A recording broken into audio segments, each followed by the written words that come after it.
Good evening and welcome to Back to School Night, year 2020. I'm Mr. Riley and I teach 7th and 8th grade science here at Bidwell Junior High, and I have been for the last 20 years. I'm going to try to keep this as short as possible to make sure just some tips that students can and parents can use to try to make this transition to distance learning as seamless as possible. I wasn't going to talk about Edgenuity much. I think this is probably the only thing that I would say is after the initial, explosion of getting to know Edgenuity, I would have to say that, and I brought this up with my 8th graders today, what they're doing right now is what we would be doing in class. 7th graders are working on cells, cell structure, cell processes. 8th graders are going over motion forces, speed, velocity, acceleration, which is all things that we would have done here in class. The only difference is the pacing and the order in which the units take place. Once it's actually, and I do the lessons at least probably a week before the students do, and I have to say it is challenging. It is challenging stuff, but it is what we would be doing in class. So there's that. They are getting the curriculum that they need, though obviously it's different than being in front of a class. But with that, there is one thing about not being in my room 208 here at Bidwell Junior High, that is probably the biggest issue that I've seen, is students need to advocate for themselves.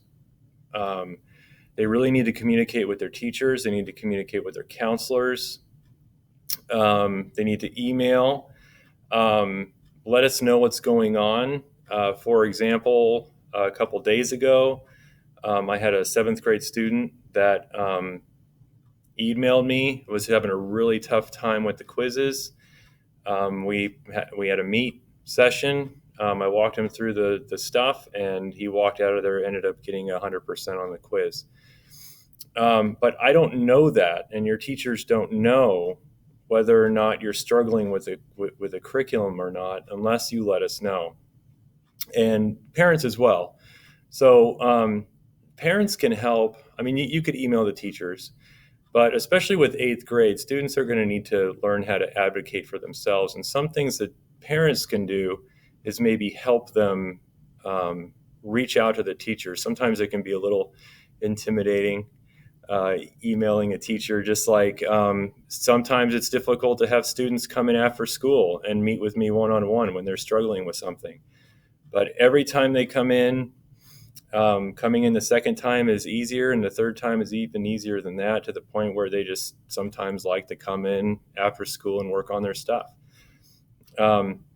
It's all about becoming familiar with the process, and mostly the communication between the students, the parents, and the teachers. So that's, I think, one of the largest things that I would think would be like the most important thing, especially now, is students communicating with their teachers and letting them know when they're struggling and when they need some help. And then parents, again, teach them how to do that, right? That's a life skill. They're going to have to go out there and advocate for themselves and let people know when they're having a hard time. So another thing that parents can do, well, students as well, is keeping track of where they're at in Edgenuity. Are they on track? Edgenuity is actually laid out by date. So if an assignment says, the 15th, and your student is still on an assignment was from the 3rd, they're pretty far behind, and they're going to need to spend some extra time to get caught up. I don't know if you've noticed, or you've heard, I think I sent out an email, actually.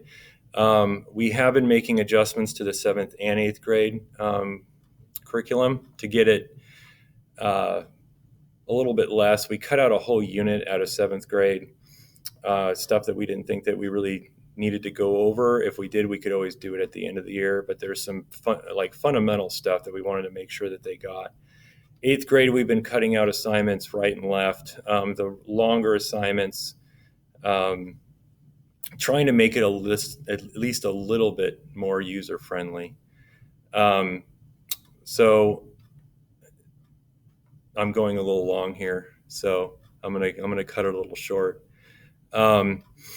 This is all brand new, for the teachers, for the students, for the parents, for administration, for counseling, for everybody. And we are literally going day by day. Your teachers are, and I know the students are, trying to figure this all out. So I think my biggest message through this whole thing would be to everyone: just relax, be patient, and we're all going to get through this. Again, if you have any questions, any comments, please email me, message me, whatever, and I will get back to you as soon as I possibly can. Okay? Take care. Happy back to school night.